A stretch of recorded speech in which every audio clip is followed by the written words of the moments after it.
Hello aspirants. तो कैसे सब? स्वागत है अपने यूट्यूब चैनल पर अकबर आया अकेडमी। तो चलिए आज की ताज़ा खबरें देखते हैं। तो आज है 15 नवंबर, जनजाति गौरव दिवस। महाराष्ट्र की प्रगति। Sri Lanka votes early trends point to edge for coalition Republican stake house Democrats sound alarm. Days ahead of G20 summit suicide bomber dies in blast outside Brazil apex court. Notre Dame. Bharat Jodo Yatra. After exam for jobs in UP house of fifth go to VVIP kin. Speaker staff kids of principal secretaries.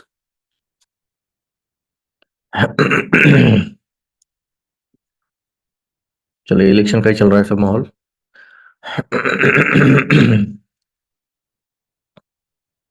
और Dubai bank, Pune Gorakhpur, Kharge, Pune floods, मतदार जनजागृती।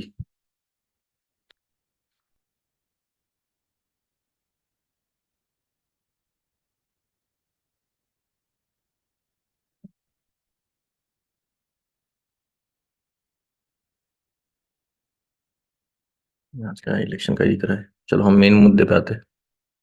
गुरु नानक जयंती। गुरु नानक जी के regarding आपको पढ़ना पड़ेगा अभी थोड़ा सा। 555 555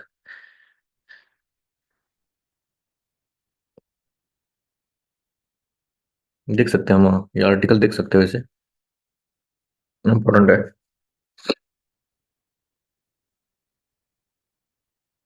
ये एक है। चलो यही देख लेते हैं फिर article.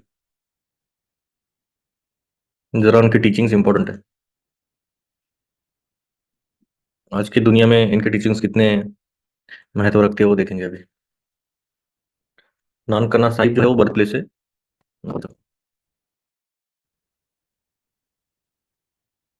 As the sun rises over the holy Gurudwaras the world over on the full moon day of Kattak month, Katak, ठीक है कोई भी रहेगा pronunciation, sorry for the pronunciation. In the Punjabi calendar, the resounding sound of the sacred Gurbani and melodious Kirtan fills the air with deep spiritual reverence, ushering in one of the most significant festivals in the Sikh tradition, Guru Nanak Jayanti, also known as Gurpurab. The occasion marks the birth anniversary of Guru Nanak Dev, the founder of Sikhism, whose life and teachings, emphasizing the Onkar or the oneness of God, form the foundation of Sikhism, continue to guide millions of Sikhs in every part of the world, while inspiring people of all faiths to lead a virtuous life. Born on 15 April 1469 in the village of Rai Bhoi Talwandi, now Nankana Sahib in Pakistan, Guru Nanak Dev laid the foundation of spiritual revolution, wherein his teachings, which transcend time and geography, provided a radical departure from the caste system, superstitions and idolatry prevalent at the time in India. अब ये time span देखो आप, इस time span ने ये personality की सोच देखो। इनकी जो पर्सनैलिटी थी उन्होंने क्या बोला। पहली बात तो इन्होंने ये माना ही नहीं कि कास्ट सिस्टम या फिर जो भी सुपरस्टिशन चल रहा था, आइडोलॉट्री प्रिवेलेंट, बहुत ज्यादा ये पूजा होने लग गई थी। तो उस टाइम पे इन्होंने क्या बोला कि भाई एक ही भगवान है, एक ही ओंकार, देखो एक ही ओंकार, वननेस ऑफ द गॉड है ये। तो वो भेदभाव ही नहीं कर रहे थे, और ये जो टीचिंग्स है वो आज के टाइम में भी प्रिवेलेंट है। इवन क्वेश्चन आ सकता है कि ऐसे पर्सनैलिटी का करंट करंट कॉन्टेक्स्ट में इनका क्या हम टीचिंग्स ले सकते हैं। Guru Nanak Jayanti celebrates not only the anniversary of Guru Nanak Dev's birth, but also the eternal message of love, equality, compassion, justice, selfless service, humility, universal brotherhood, pursuit of divine truth that he imparted to humanity. Humanity के point of view से बहुत important है ये। Even GS4 में आप coat कर सकते हो कुछ कुछ आंसर्स में इनको। ठीक है, जो भी इससे रिलेटेड कुछ भी क्वेश्चन आता है, जैसे कि love, equality, compassion, justice, selfless service, actually देखा जाए तो सेल्फलेस सर्विस आपको पता रहेगा। लंगर वगैरह लगता है तो वो फ्री में सब खाना वगैरह रहता है उनका, सोने के लिए भी दे देते। Humility, universal brotherhood and the pursuit of divine truth that he imparted to humanity. Celebrated by Sikhs around the world with prayers, processions, kirtans, langars, community meals, and a profound sense of devotion. The day serves as both a spiritual and social gathering, uniting people across generations in their shared devotion to the divine wisdom of Guru Nanak. तो इतना सब ये करते हैं देखो, prayer, procession, कीर्तन, लंगर, devotion, spiritual gathering वगैरह सब। Celebration of Guru Purab, spanning a collective reflection on the teachings of Guru Nanak Dev, reflects the enduring legacy of his profound wisdom as a spiritual visionary, who spent much of his life traveling across India and beyond, spreading his message that forms the core of Sikhism and is going relevance in today's world.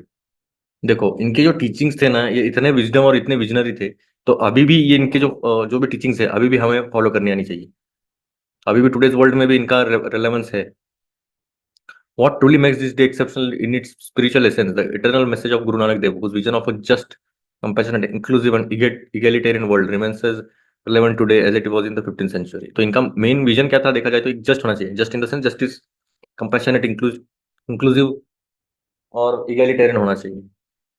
Egalitarian मोर और less same, सभी को similar equality point of view से होना चाहिए। When the religion followed by millions took root in the Indian subcontinent's Punjab region, ठीक है। अभी core teaching देखते हैं इनके क्या है, देख सकते हो। इवन आपने रॉकस्टार देखा रहेगा तो वो दरगाह में रहते हैं और एक आई गेस इधर भी रहते हैं कुछ तो, लंगर में भी रहते हो। Guru Nanak's core teaching. At the heart of Guru Nanak's message is the idea of Ek Onkar, one God, a universal divine presence that unites all of humanity beyond any distinctions. In a world historically divided by caste, religion, and social class, Guru Nanak preached a revolutionary doctrine that broke down barriers. समझ सकते हो, बस इन्होंने बोला कि भाई एक ही भगवान है, भले वो आप कास्ट हो, रिलीजन हो, सोशल क्लास हो, कितना भी डिवाइड किया हो, पर ह्यूमैनिटी पॉइंट ऑफ व्यू से एक ही भगवान है। His vision of singular divine force, referred to as Ikonkar, remains one of the most profound elements of Sikhism. The idea that God is one, omnipresent, and formless is at the core of spirituality, emphasizing that no human being is closer to God than another is based on any social or ritualistic hierarchy. इनका main मतलब ये पूरा paragraph में इन्होंने एक ही teaching दिया है, मतलब इसमें एक टीचिंग निकल के आ रही है, एक ही गॉड है। अब भले कितना भी डिवाइड कर लो, कास्ट, रिलीजन, सोशल क्लास, कितना भी क्या भी कर लो, वो पूरा जो बैरियर्स थे सोसाइटी ने, जो भी बैरियर्स लगाए थे, वो सब तोड़ देते हैं। नेक्स्ट पैराग्राफ देखते हैं। गुरु Nanak teachings on equality and social justice were radical for his time, particularly in the context of the rigid caste system that existed in India. Guru Nanak vehemently rejected the idea of caste distinctions, challenging orthodox traditions that sought to divide people based on their birth. अभी देखो ये भी उनको जो rigid caste system था तो उसके against भी ये लड़ रहे थे। उनको वो पसंद ही नहीं था कि जो कास्ट डिस्टिंक्शन चल रहा है या फिर जो ऑर्थोडॉक्स ट्रेडिशन चल रहे हैं, वो बर्थ के बेसिस पे उन्होंने जो भी बनाया रहेगा कि भाई आप बर्थ से ये ऐसे हो, जो भी सो कॉल्ड कास्ट रहेगी, मैं नाम नहीं लेना चाहूंगा। He advocated that all human beings, irrespective of their social status, gender or ethnicity, were equal. Equality बहुत ज्यादा फोकस कर रहे थे, equality plus one God. The message of equality is ingrained deeply in Sikh values and its relevance remains poignant. Poignant इसका meaning क्या है? मुझे लगता है remains poignant मतलब important ही रहेगा कुछ ना कुछ।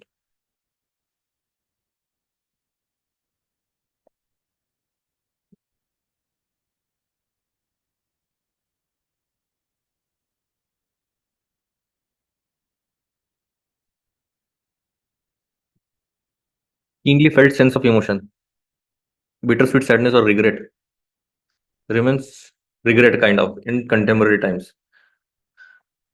जहां पर कास्ट डिस्क्रिमिनेशन, सोशल इंजस्टिस ज्यादा से ज्यादा अभी भी परसिस्ट करते हैं बहुत सारे वर्ल्ड में, बहुत सारे पार्ट के वर्ल्ड में हमारे। इन इस teaching Guru Nanak emphasise that the pursuit of spirituality should not be confined to temple worship or asceticism, but should be lived in everyday life। देखो ये बहुत ही इंपॉर्टेंट पॉइंट है। इन्होंने क्या बोला, जो भी आप भक्ति वगैरह कर रहे हो, स्पिरिचुअलिटी कर रहे हो, बस मंदिर तक सीमित ना रखे उसको, अपने खुद के जीवन में भी अपनाए ये। बस मंदिर में जाके आपको बस पाठ पूजा या फिर भक्ति वगैरह जैसे करनी है क्या, नहीं, आप एवरीडे लाइफ में भी करिए। बहुत इंपॉर्टेंट कंसेप्ट है। हम क्या करते हैं, बस मंदिर के पॉइंट ऑफ व्यू से, जैसे एग्जाम आ गई तब हमें भगवान दिखना शुरू हो जाते हैं तो हम ज्यादा से ज्यादा फिर भक्ति मार्ग में चलने लगते, फिर हम पाठ पूजा वगैरह, ठीक है ये बुरा नहीं है, मैं वो नहीं बोल रहा हूँ, बस टेम्पररी कॉज के लिए। और जैसे एग्जाम खत्म होती है तो जो भी आप स्पिरिचुअलिटी, जिस जिस भी स्पिरिचुअलिटी को मानते हो ना, तो डेली लाइफ में उसका इम्बाइब करने की कोशिश करिए। The concept of Naam Japna, meditating on and chanting God's name is central to Sikh practice, underscoring the importance of constantly reflecting on the divine presence in all actions. These alongside kirat kirni, earning an honest living, one the chakna, which is sharing with others, especially the needy, encapsulate Guru Nanak's focus on the inner transformation of an individual through righteous living, meditation and service to mankind। देखो ये जो सब बोला है इन्होंने, ये everyday life में हम क्या क्या कर सकते हैं, अभी ये पूरा बोला है। एक तो हॉनेस्ट लिविंग जीना है, मतलब किरत करनी, वन चकना मतलब शेयर करना है दूसरों के साथ, जो नीडी है उनकी मदद करना है। इससे क्या होगा, इनका मेन फोकस था कि भाई इनर ट्रांसफॉर्मेशन होना चाहिए इंडिविजुअल का। राइटियस लिविंग मतलब क्या, अच्छे से जिंदगी जीनी चाहिए उन्हें। मेडिटेशन आता है, सर्विस टू ह्यूमैनिटी आता है। Guru Nanak vision of selfless service, सेवा इज अनदर वाइटल। अभी देखो इस सर्विस की बात कर रहे हैं, ये सेल्फलेस सर्विस जो है हमारे जो सिविल सर्विसेज है उसमें आना चाहिए। आप मतलब किसी के लिए उपकार करने के लिए काम नहीं कर रहे हो, ठीक है, ये थोड़ा हार्श हो सकता है पर फैक्ट है। आपको जो पैसा मिल रहा है वो पब्लिक का पैसा है, तो आप सेल्फलेस होकर ही सेवा देना चाहिए, आपका वो धर्म ही है, आप क्या ड्यूटी है बोल सकते हैं। is another vital aspect of his teachings. His teachings emphasize that the path to God is not through renunciation or detachment from the society, but through active participation in the world with a heart full of compassion, considering all people equally alongside a spirit of selfless worth and devotion to community welfare. अभी देखो इसमें क्या बहुत हर एक line में बहुत meaning है इसमें। इस पर मैं ऐसे भी लिख लूंगा अगर एक एक लाइन पे अगर बोल भी दिया तो। अभी देखिए इन्होंने क्या बोला है कि आपके जो भी टीचिंग्स है आपको अगर कुछ भगवान के ऊपर भगवान के राह पर चलना है तो इसका मतलब ये नहीं कि आपको पूरी तरह डिटैच होना है सोसाइटी से और फुल एकदम क्या बोलते हैं योगी बनना है या फिर जो भी रहेगा मतलब डिटैच होकर करने की जरूरत नहीं है। उल्टा इसके आपको एक्टिव पार्टिसिपेशन होना चाहिए आपके वर्ल्ड में। मतलब उसमें कैसा होना चाहिए आपने ऐसा भी नहीं कि कुछ भी कर रहे हो पूरा कंपैशन के साथ मतलब इक्वली ट्रीट करना सबको सेल्फलेस सर्विस देना डिवोशन करना कम्युनिटी वेलफेयर के लिए जैसे कि लंगर एक प्रैक्टिस है। The practice of serving free food to all is one of the most enduring legacies of Guru Nanak teachings. It symbolises the idea of selfless giving and the importance of sharing resources with others regardless of the religious social economic cultural background. ये सबसे best point of है। लंगर जो है आपने कभी देखा रहेगा लंगर में आप गए रहो गए नहीं रहेंगे तो भी आप जाने जाने की कोशिश कीजिएगा। वहां पर आपको ये नहीं पूछेंगे कि आप कौन से कास्ट के हो सीधा वो आपके जूते निकाले तो जूते पॉलिश करेंगे आपकी। ठीक है। अंदर गए आपको खाना वगैरह दे देंगे सब अच्छे से रहता है मतलब एकदम बेस्ट सेल्फलेस सर्विस है ये। सोशल इकोनॉमिक कल्चरल बैकग्राउंड कुछ मैटर नहीं करता आपका। ठीक है। आप इंसान हो बहुत है बस हो गया बात खत्म। और वही मायने रखना चाहिए आज की दुनिया में भी। आज के दिनों में दुनिया में बहुत सारा अभी चल रहा है कि अलग अलग रिलीजन को लेके अलग अलग मसले चल रहे हैं कि भाई ये आप इसके हो। भाई इंसान हो पहले इंसान देखो ना और उसके बाद इंडियन हो फिर आपका जो भी रिलीजन वगैरह रहेगा और वो तो कंसिडर करना भी नहीं चाहिए हमने। हमारी कंट्री एक सबसे यूनिक यूनिक कंट्री है हमारे पूरे वर्ल्ड में इतने रिलीजन आपको किसी भी कंट्री में नहीं मिलेंगे। जितने रिलीजन है ना उससे मतलब क्या बोलना अभी उतने पॉपुलेशन भी रहेंगे कितनी कंट्रीज उतने रिलीजन है हमारे इसमें। मतलब ये 5 मेजर रिलीजन की बात नहीं कर रहा हूँ बाकी और भी आते हैं उसमें कास्ट सब कास्ट ये अगर काउंट करते बैठोगे तो फिर शायद काउंटिंग भी हम नहीं कर सकते इतने। Moral and ethical foundations led by Guru Nanak. अभी देखो मॉरल और एथिकल गाइडलाइंस क्या क्या है। Honesty, humility, compassion, equality continue to inspire not only Sikhs but non-Sikhs alike. His teachings challenge modern materialism, greed, and obsession with status, advocating instead for a life rooted in simplicity, inclusivity, and mindfulness, and respect for all beings, while avoiding worldly vices, living with integrity alongside promoting peace. देखो इन्होंने कितना बढ़िया message दिया है पूरे इसमें। इन्होंने क्या बोला भाई कि ये तो पहले तो बात मानते हैं ना कि जो मटेरियलिज्म है ग्रीड है या हमारे स्टेटस के मतलब स्टेटस जो भी रहता है ना हमारा जो भी रहेगा स्टेटस। अभी कोई कोई आईएएस रहते तो उनको बहुत ऑब्सेशन रहता है उसका मतलब वो बहुत बड़ा तीर मारा है उसने ऐसा लगता है उसको। वैसे मारा है पर एक एक स्टार्टिंग पॉइंट है बोल सकते हैं आप सर्व करने के लिए कंट्री के लिए। और वही सब कुछ वो दिमाग में लेके बैठ जाते हैं ग्रीड और ये सब घुस जाता है उनमें। तो उसके बदले आपको कैसे रहना चाहिए वैसे देखा जाए तो सिंपलिसिटी वो ना एपीजे अब्दुल कलाम का भी टीचिंग इसमें आ जाते हैं। वो भी सिंपल लिविंग थे। उनके कई कुछ तो 4 या 5 हजार बुक्स मिले थे। 2 सूट मिले थे। एक उन्होंने बस सिलाया था क्योंकि वो काफी फंक्शन में जाना पड़ता और एक तो गवर्नमेंट ने दिया था। और 2 पैंट बस उसके अलावा उनके पास कुछ नहीं था ना उन्होंने कुछ प्रॉपर्टी ली ना कुछ नहीं क्या नहीं कुछ नहीं। एकदम सिंपल लिविंग पर high thinking inclusivity mindfulness and respect रहना चाहिए। इनके टीचिंग्स काफी इंपॉर्टेंट है देखो। यूपीएससी का ये मतलब नहीं कि आपको ये रटना है और ये लिखना है। यूपीएससी का मतलब ये रहता है कि आपके अंदर वो जो क्वालिटीज है तो वो इम्बाइब होनी चाहिए आप में अंदर वो क्वालिटीज आने चाहिए इसलिए इतना पढ़ना पड़ता है। पढ़ने का मेन मकसद वही रहता है कि आपके अंदर वो क्वालिटीज आ जाए क्योंकि रीडिंग से बेटर कोई मुझे नहीं लगता कुछ रहेगा। वीडियो देख के आपको इतना इम्बाइब नहीं होता जितना आप पढ़ के कर सकते हो। इसलिए ज्यादा से ज्यादा फोकस करिएगा रीडिंग पर ज्यादा से ज्यादा वीडियोस पर मत फोकस करिएगा ठीक है क्योंकि आपके इमेजिनेशन को रोक देखो। अभी मैंने कुछ वीडियो में बताया तो आप वही सच मान लोगे ठीक है वो सच ही रहेगा वैसे इन द सेंस वो तो है ही। पर जब आप खुद से पढ़ते हो ना तो आप खुद से इमेजिन करते हो कि वो कैसा रहेगा। और आपका जो इमेजिनेशन आपकी जो थिंकिंग पावर है वो ज्यादा बढ़ती है। इसलिए ट्राई करिएगा मैं जब भी बोलता हूँ ना आपको मतलब अभी हमारे क्लासेस चालू है तो आप लगा तो ये आई लिंक पर देख सकते हो डेमो के लिए। पर मैं जब भी बोलता हूँ ना आपको ये चैप्टर पढ़ के आना है तो उसके मेन पर्पज वही रहता है कि आपके जो कुछ भी जो अंडरस्टैंडिंग है मिनिमम बेसिक लेवल अंडरस्टैंडिंग है वो तो भी डेवलप होनी चाहिए। फिर जब आप मेरा लेक्चर देखोगे तो आपको समझ में आएगा अच्छा ये इसी तरह से पढ़ना था। ठीक है। Guru Nanak message in the context of today's world. अभी देखते हैं इनका message context of today's world में कितना मायने रखता है। बहुत ज्यादा रेलेवेंट है वैसे देखा जाए तो 21st सेंचुरी में भी ये तो 15th सेंचुरी से अभी तक 21st सेंचुरी मतलब 6 सेंचुरी हो गए। 600 साल के बाद भी इनका इंपॉर्टेंस है अभी भी। As the world grapples with increasing intensity in issues of inequality, social injustice, environmental degradation, division based on race, religion, nationality, his message remains a clarion call for inclusivity, justice, universal brotherhood and compassion. तो वही पहले तो समस्या हमारे इतने सारे हैं उसका हल भी इन्होंने बताया कि भाई इंक्लूसिव रहना चाहिए जस्टिस यूनिवर्सल ब्रदरहुड होना चाहिए कंपैशन होना चाहिए। One of the most pressing challenge in today's globalised world is growing inequality between rich and poor. सबसे जो खतरनाक चैलेंज है पूरे अभी के ग्लोबलाइज वर्ल्ड में, तो रिच और पुअर का जो इनइक्वालिटी है वो सबसे ज्यादा है। And the deepening division along religious, racial and cultural lines, अभी इसमें भी डिवीजन होने लग गया है अभी, रेस के रिगार्डिंग, कल्चरल के रिगार्डिंग, रिलीजियस के regarding. Guru Nanak's insistence on the oneness of humanity's spiritual enrichment through service and his vision of an equal and just society where no one is oppressed is an urgent reminder to transcend the close-minded materialistic worldview that often dominates society, breeding intolerance, injustice, various vices and fanatism। मोटा मोटा तौर पर वही repeat हो रहा है अभी फिलहाल तो ठीक है, पर वननेस ऑफ ह्यूमैनिटी पर फोकस किया है उन्होंने, बाकी सब मैटर नहीं करता उनके लिए। Guru Nanak was one of the first spiritual leaders to emphasize interfaith dialogue and his philosophy of mutual respect for all religions. People remains a valuable framework for building bridges of understanding in today's polarized world, ridden with conflicts, wars and social justice। देखो, first spiritual leader रहेगा जिन्होंने emphasise किया कि भाई अलग जो religion है सभी को म्यूचुअल रिस्पेक्ट होनी चाहिए सभी रिलीजन्स के लिए। ऐसा नहीं बोला कि भाई मेरा रिलीजन ही सबसे बड़ा है या फिर आपका रिलीजन बहुत छोटा है, ऐसा उन्होंने बोला ही नहीं। उन्होंने बोला कि भाई जो सामने वाले का रिलीजन जो भी रहेगा उसके उसके ऊपर वो फेथ रहना चाहिए या फिर एक ट्रस्ट रहना चाहिए, म्यूचुअल रिस्पेक्ट होनी चाहिए। इससे क्या होता है कि अंडरस्टैंडिंग जो है, अभी इतना पोलराइज्ड वर्ल्ड हो गया है कि भाई इतने कट्टर हो गए हैं हम अभी कि अगर किसी भी रिलीजन के रिगार्डिंग कोई भी कुछ भी बोलता है तो फिर सीधा काटने पर आते थे, तो फिर वो तो बहुत डेंजर है। इन्होंने बोला कि भाई रिस्पेक्ट करनी चाहिए। Further more the concept of सेवा and Panchakna, which Guru Nanak championed, holds immense potential in addressing some of the most pressing global issues today, especially poverty and inequality. Rendering unconditional service to others alongside sharing one's resources without seeking advantage of any sorts of leads a more compassionate, inclusive, peaceful, equal, and just world. In a time when individual and consumerism have overshadowed collective responsibility, where Guru Nanak profound teachings call on each of us to take action for the betterment of others and the world we live in।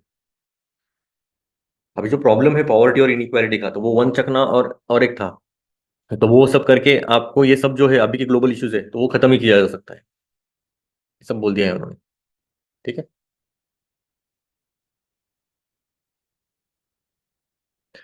वो world in need of Guru Nanak teachings, Guru Nanak जयंती's essence transcends a time to reflect on Guru Nanak's life and teachings as an opportunity to embrace as well as renew the commitment to lead life according to the universally relevant principles preached by him, living with a heart full of compassion, a mind open to all people, a soul attuned to the divine in a rapidly changing world where many are overwhelmed by the chaos of everyday life, where technology and social media's unwelcome intrusion often contribute to feelings of discontent and alienation.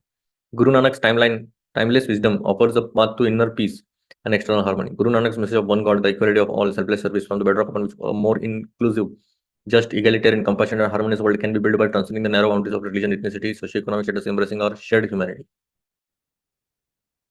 घुमा फिरा के वही बोला है, पर इनके teachings काफी काफी मायने रखते हैं आज की दुनिया में।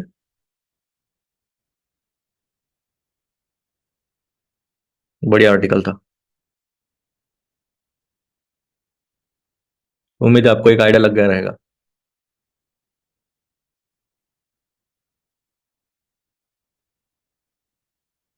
In Manipur, AFSPA imposed in six police station area centers a situation they're still volatile। फिर से AFSPA लग गया, AFSPA क्या है अभी हम देखते हैं।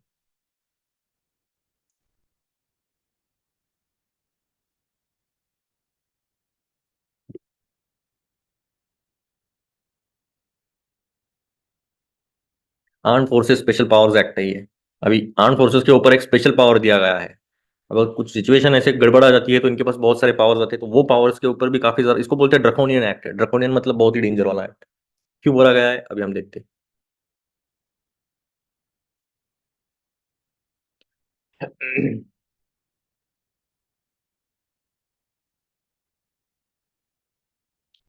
अगर इसका बात की जाए, मेरे हिसाब से हिस्ट्री पॉइंट ऑफ व्यू से इंपॉर्टेंट है कितना। चलो ठीक है, देख ही लेते हैं, हिस्ट्री पॉइंट ऑफ व्यू से भी देख लेते हैं। जब क्विट इंडिया मूवमेंट चल रहा था हमारा, तो ये प्रोटेस्ट बहुत ज्यादा हाई स्केल पर चलने लगे थे, इवन वायलेंट हो गया था ये प्रोटेस्ट वगैरह। तो उसको दबाने के लिए इन्होंने लाया arm forces Assam and Manipur special powers act. ठीक है। 47 में लाया गया। ठीक है। ऑर्डिनेंस और replaced by act of 91 present law effect. बाद में इसको arm force special powers act लगाया था। एक्चुअली देखा जाए तो इसका ओरिजिन जो है क्विट इंडिया मूवमेंट से है, क्योंकि जो मिलिट्री है या फिर आर्म फोर्सेस है उनको ज्यादा पावर देने के लिए दिया था। कंट्रोवर्सी छोड़ो, मुझे ये चाहिए। इसमें नहीं दिया है क्या? इसमें इतना नहीं दिया है। एक सेकंड।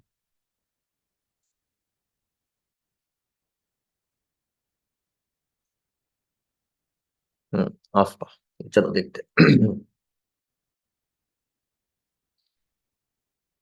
तो आफ्सपा के regarding an act to enter enable certain special powers to be conferred upon members of armed forces in disturbed areas. अभी डिस्टर्ब्ड एरियाज क्या रहते हैं तो वो भी देखेंगे। An area such a disturbed or dangerous condition that use of armed forces aid of the civil power is necessary। देखो, disturb area मतलब क्या, डिस्टर्ब हो गया है जो सिविल लाइफ है, जो भी सिविल लोग हैं तो उसको डिस्टर्ब होने लग गया है, मतलब कुछ ना कुछ सिचुएशन ऐसे आ गया कि भाई हाँ मिलिट्री को आना ही पड़ेगा उधर। तो ऐसी सिचुएशन में ये अफस्पा आता है डिस्टर्ब एरियाज में। अभी कहाँ है हम देखेंगे आगे। ये थोड़ा पुराना न्यूज है इसलिए ये देखो 21 में 2024 का है, पर फिर भी हम देखेंगे कुछ कुछ अलग अलग सेक्शंस है, वो हम देखते हैं कि ये जो एक्ट है इतना पावरफुल क्यों बनता है। Power to declare areas to be disturbed areas under Section 3 of the Act. Governor of that state or the administrator of that union territory or the central government, as the case may be, by notification on the official gazette, declare the whole or such part of such state or union territory to be disturbed area। अभी disturb area कौन घोषित कर सकता है, तो governor, administrator या फिर central government, ठीक है। Special powers of the arm forces under section 4। Section 4 क्या है? Any commission officer, warrant officer, non commission officer और any other person of equivalent rank in the arm forces given special powers, though they must be exercised with extreme caution. Extreme caution के साथ किया उन्होंने। After giving due warnings as considered necessary, fire upon or use force, even causing death against any person acting in contravention of laws। पहला देखा, आपको एक normal warning दे दिया, फिर भी वो मान नहीं रहे, सीधा फायर करते हो। मतलब पहला तो ये हो गया, सीधा फायर कर रहे, यूज फोर्स करेंगे, इवन डेथ भी होगी तो भी चलेगा in short. Prohibiting assembly of 5 और मोर पर्सन, ठीक है, 5 से ज्यादा लोग इकट्ठा नहीं रह सकते। Prohibiting carrying weapons, obviously fire arms वगैरह एक्सप्लोजिव्स आप कैरी नहीं कर सकते, ना तो फिर आपको हेडशॉट बैठेगा। If reasonable suspension exist can also arrest a person without warrant. अभी देखो ये सबसे प्रॉब्लमेटिक था कि अगर आपको सस्पिशन आ गया कि भाई इसके पास कुछ ना कुछ तो रह सकता है, तो आप उसको अरेस्ट कर सकते हैं सीधा विदाउट वारंट के। इधर फंडामेंटल राइट्स हमारे वॉलिड हो रहे हैं वैसे देख रहे हैं तो। एंटर और search premises without warrant, even आप सर्चिंग का भी जा सकते हैं, किसी भी घर में जाके बोलोगे कि भाई विदाउट वारंट के भी आप सर्च कर सकते हो। Unless otherwise authorised by the central government, army soldiers operating under AFSPA are shielded from all legal actions. अगर उन्होंने कुछ भी गलत बिलत भी किया तो अभी भी उनको बस शील्ड रहता है कि भाई सभी लीगल एक्शंस का। तो ये था अफस्पा। अभी अफस्पा लगाया गया है मणिपुर में, हमने वो न्यूज देखा था। अभी ये इन फेवर रिपीलिंग वो सब देखेंगे बाद में हम, और एक आइडिया लग गया रहेगा कि आपको ये अफस्पा होता क्या है। तो ये बैक अंडर अफस्पा इम्फाल, ये इधर लगा दिया है। CRPF camp attackers mistake vehicle with LMG died in hell of gun fire. अभी देखो ये मिलिटेंट्स जो थे, ये वॉर ही चल रहा है। Disturb areas notification by minister of home affairs. Central government भी दे सकती है डिस्टर्ब एरिया, दे दिया। अभी वोलेटाइल सिचुएशन आ गई है इसमें, तो ये कुछ भी कर सकते हैं। Tulsi Gabbard who speaks Kanguva. Indian Birsa Munda lives on, his aspirations freedom justice identity and dignity inspire the youth for our country. Birsa Munda आपको पता है? द्रौपदी मुर्मू कौन है पता है? इधर देखो, दिख रहा है? नहीं दिख रहा है? ये देखो कौन है। कल ही हमने प्रेसिडेंट खत्म किया वैसे बाय द वे, चैप्टर। तो इन्होंने आर्टिकल लिखा है ये, पढ़ सकते हो वैसे, कोई प्रॉब्लम नहीं है। पर फिलहाल के लिए तो मैं इंडिविजुअल पर्सनैलिटी के ऊपर ज़्यादा फोकस नहीं करूंगा। आप पढ़ना, आपको पढ़ना चाहिए वैसे, क्योंकि ये मैं पूरा हिस्ट्री में कवर कर लूंगा। Slowing growth momentum, portfolio outflows drive market fall, macro data, RBI fed meetings, इतना नहीं। Severe air gain, tackling Delhi air pollution requires cutting edge approaches such as air shed management, central agency must step up. अभी देखो air pollution की बात कर रहे हैं, air pollution वो भी दिल्ली का। अभी तो बढ़ने वाला, अभी तो ठंड चालू हो गई ना, ठंडी में तो और मजे रहते हैं, कुछ दिखता नहीं सामने का। ठंड तो इतनी रहती है बस भाई, 2-3 डिग्री सेल्सियस तक जाता है, मतलब बर्फ हो जाती है almost. On Wednesday, the temperature in Delhi dipped below normal for the first time this winter. The onset of cold weather was accompanied by deterioration in the city's air quality. The city's air quality index registered severe for the first time this season. अभी तक ठंडी start भी नहीं होगी और severe हो गया air quality index. The most delayed arrival of extreme polluting condition in the past 10 years, that however is no respect for. अच्छा ठीक है, ये हो गया। Centre for science and environment has shown that while the peak particular matter आपको पता है क्या रहता है? छोटे छोटे पार्टिकल्स रहते हैं। अभी एक रहता है 2.5, एक होता है 10। अभी 2.5 क्या रहता है और 10 क्या रहता है? तो 10 माइक्रोमीटर रहता है। 10 माइक्रोमीटर मतलब कितना होता है पता है क्या? मेरे हिसाब से 6 गुना कम, जो हमारा बाल है उससे भी 6 गुना कम रहता है 10 माइक्रोमीटर। और अभी 2.5 है तो फिर उससे भी मतलब 10 गुना कम रहेगा 2.5। इतने छोटे पार्टिकल्स रहते हैं। वो अगर अगर देख रहे हैं तो 2.5 हमारे लंग्स में भी जा सकते हैं, तो उससे और सीवियर जो भी रहेगा बहुत डेंजर हो जाता है। In other words, pollutant concentration remains as a worry. The average PM 2.5 levels this year are the highest in 5 years। 5 सालों में सबसे ज्यादा 2.5 लेवल्स है। As a fact, The Delhi continues to experience bad air with the past the crop residue burning season. एक तो ये भी problem है. Points to an imperative long highlighted by experts, a policy focused beyond a seasonal approach. In recent years, Delhi's AAP government has experimented with smoke towers and water sprinklers. Smoke towers are supposed to act as giant air purifiers. However, by all accounts, their efficacy is restricted to the immediate vicinity, leaving the broader cityscape unaffected. देखो, आप smoke tower बिठाओ, water sprinklers बिठाओ, पर वो जो area रहेगा उसके लिए ठीक है, पर पूरी सिटी के लिए उतना नहीं इफेक्टिव रहता है. There has also been no audit of the emissions from these machines. Similarly, jury is out on cloud seeding and the use of drones, two measures that have found prominence in the Delhi government's recent list of solution. अभी देखो cloud seeding का पता रहेगा आपको, बारिश करवाना, जो भी स्मॉग वगैरह है वो नीचे आ जाएगा. ये भी एक काइंड ऑफ पॉल्यूशन भी सेटल डाउन होता है थोड़ा सा. इवन जो धूल मिट्टी है वो भी उड़ने का कम होती है जब बारिश गिरता है, तो आपको पता रहेगा इसे. Excessive emphasis on such questionable responses has distracted from building the institutional capacities required to clean up the air cities here. This task, of course, cannot be taken in an emergency mode, but in the 3 years since it replaced the Supreme Court mandated EPCA, Delhi's Nodal Pollution Control Agency, the Commission has related data, science-based solution. ठीक है, अभी अच्छा कुछ ना कुछ तो joining the dots between local and regional pollution could be beyond capacities and mandate of municipalities. This is where an agency of such as CAQM step in. Solutions, अभी solution के ऊपर फोकस करते हैं. प्रॉब्लम पता है, air state pollution management with zeros in pollution hotspots in regions require coordination between local and state level agencies. The CAQM has largely been operating as a regulatory agency. The central government agency needs to step up and join the dots between local and regional pollution beyond seasonal issues such as double warning. Question mark ही दे दिया. अब इस पर कितना क्या करते हैं देखेंगे. अभी डबल वार्निंग एक तो सबसे मेन इशू है, और स्मॉक तो है. स्टिल अनफैशनेबल म्यूजिक छोड़ दिए. बीजेपी, क्रिकेट, MIT, IIT,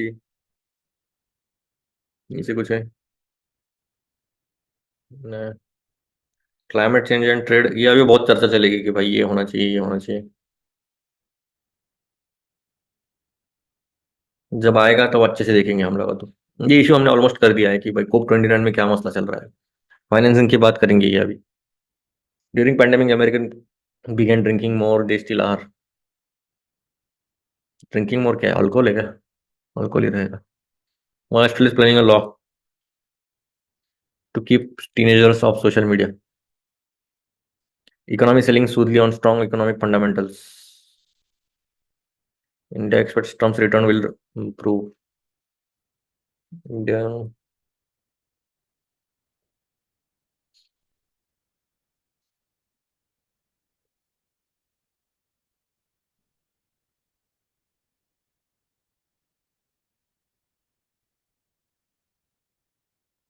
ठीक है ना, काफी आज के लिए. मिलते हैं फिर, तब तक के लिए जय हिंद.